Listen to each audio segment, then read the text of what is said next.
Back here on Radio Row, New Orleans Convention Center, site of Super Bowl 47. Darren McFarland back here at our 102.5 The Game table.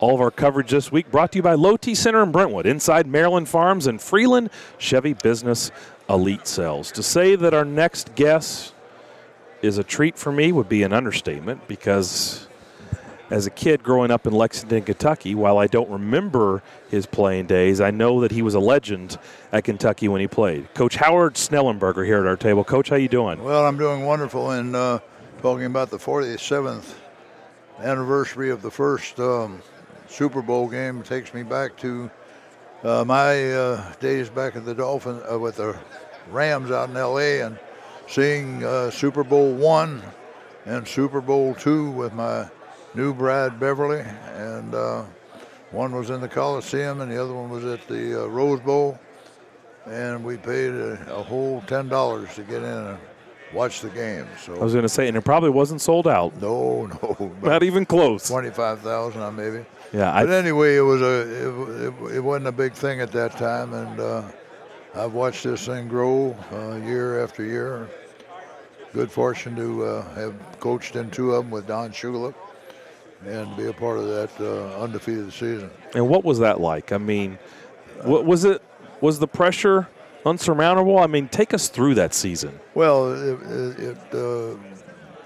to us as coaches and players, it was because we had such a juggernaut as our leader, Don Shula, who is the most analytical, got mind like a steel trap.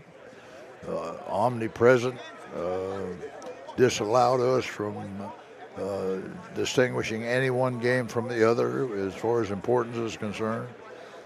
He's the only guy I believe in that I've ever been associated with or know of that has the internal capacity to keep a ship of state on such a narrow course and keep the tide of adrenaline and despair in check at all times, to take us through that season as if the next game that we played was just another game, no matter how close it came to the 17th game. That's impressive. You know, when you have a pitcher with a perfect game or a no-hitter, nobody looks at him, nobody sits next to him. It's just something, it's forbidden. You don't bring it up. You're not talking about it.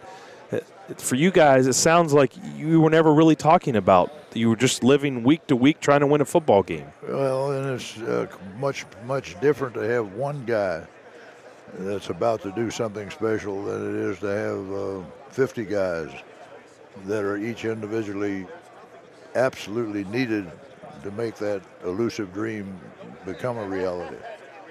What was it like playing for Bear Bryant? Well, at the time, we thought he was a hell of a coach. We thought he was tougher than we would hope and more admirable than we believed. But it was a matter of pride. He has the same philosophy they have in the United States Marine Corps. Bring in 100 men, push them beyond their capacity so that 10% of them can't make it, that voluntarily leave, and those 90% that stay look at themselves as a few, the proud, the Marines, and it takes on a society of its own. We are the greatest warriors, we're the greatest football players, because we are a product of this purging by fire of each of us individually and collectively as a team, and that we'll be better conditioned than anybody we ever played. We'll be better prepared than anybody we ever played.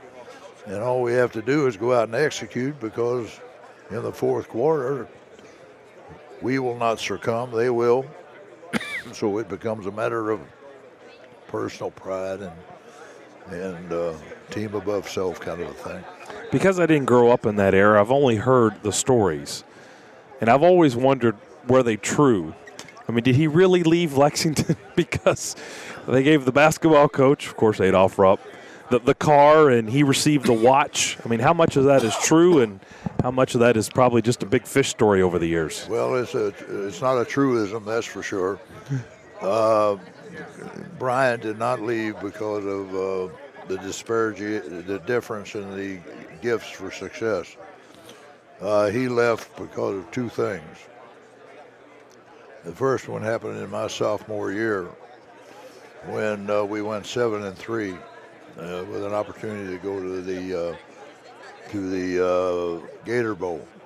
And before, he had taken his team to the Sugar Bowl, the Cotton Bowl, and the Orange Bowl in successive years. And he had always asked his team to take a vote if they wanted to go to a bowl game. It was a voluntary thing and was going to be a reward for success. But in the Orange Bowl the year before we took our vote, he had worked them really hard, and as a result, they lost the game. And when it came time for us to vote as to whether we were going to go to the Gator Bowl or not, he called us in after supper one night in the team dining room and asked the captains, one was a guard and one was a tackle. We were playing both offense and defense at the time. And he asked the center, Tommy Atkins, Captain Atkins, if he, how many centers wanted to go to the bowl game. And all the centers looked at Tommy, the captain, and he didn't raise his hand. And then he went to the guards, and he asked how many guards wanted to go. And Ray Correll was our captain, and Ray Correll didn't raise his hand. So Bryant looked around and said, well, you can't play without guards and tackles. Walked to the door, put his hat on, and left, and that was the last we ever saw of him. But I know what happened before that was that the university had made a decision not to allow him to go out of state and recruit like he had before. He had gotten a lot of players from Pennsylvania and Ohio, and they thought it would be better if he spent most of his time recruiting in Kentucky. And between that decision to recruit Kentucky almost exclusively and the fact that his players rebelled on him for that one instant. Now, if he had done it any different way, it probably wouldn't have happened. But anyway, something like not getting the same thing that Radolph Rupp got, or a lighter instead of a car. Brian had enough money to buy his own car. What helped you when you went to Louisville? How much did the Thursday night games, I mean, what helped propel that program into what we've seen today? I mean, obviously they just had a huge BCS Bowl and beat Florida. I mean, what started that program rolling in the direction that it is today? By me taking what I had learned in Miami, how to get that program started, and by me being able for the first time, because of my stature in the state, I was from the city of Louisville. I had played on a great high school football team. We had won the state championship. I had gone to the University of Kentucky and made All-American at the University of Kentucky. I had gone back there and coached for 2 years. So when it came time for Bill Olson, the athletic director, and others to find a coach to take the University of Louisville's position and make it something happen, they asked me to act as a consultant.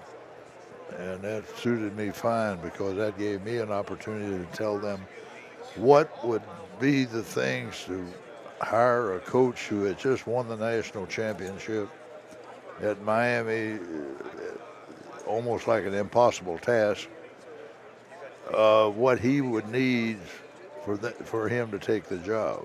So I was outlining the conditions by which a Woody Hayes or a Paul Bryant would take a job like Louisville, Kentucky. Why would I take that job? And I talked with him about a culture being developed that would equal to or be like the basketball culture. Not to be better than, but would become like that. That the financial involvement, the social environment, the psychological environment, the same expectations would be there for the coach that would come in there, and he could have 100, not 100 men just giving him X number of dollars to ensure his financial support, but the grassroots that would reach out into the state and give you the clout to do something spectacular. And when they saw all of that coming together and that, yes, we can do that, and they convinced me that, yes, they can do that, then I volunteered that I may have found the guy. I was supposed to find that guy. Say, maybe I have found the guy that could do that, and that guy was me. Howard Schnellenberger here at our table, and I know we have to wrap this up because you have to leave, but tell everybody you have a good message to put out there. Well, I'm here for this message, and I'm delighted that you all have allowed me to bring the message, and I'm delighted to talk with you about anything you'd like to talk about now or at a later time. But this app is so eternally needed. This is an app that will help us find an antidote for this plague that we've got sweeping our country called texting while driving. It's most prevalent with the younger kids, 13 years of age on up to 35. Text 300 times a day. 15 to 20 people die every day because of texts like this. Older people are doing it, but the kids are where we got to start. And this app will be downloaded free. It will give you a first answering machine ever for an app. You will not hear a ring or a beep or a boop or anything. It's silent. The app will send back a message immediately that says, I'm driving. I'll call you. I can't call now. I'll call you when I can. Brought to you by Taco Bell.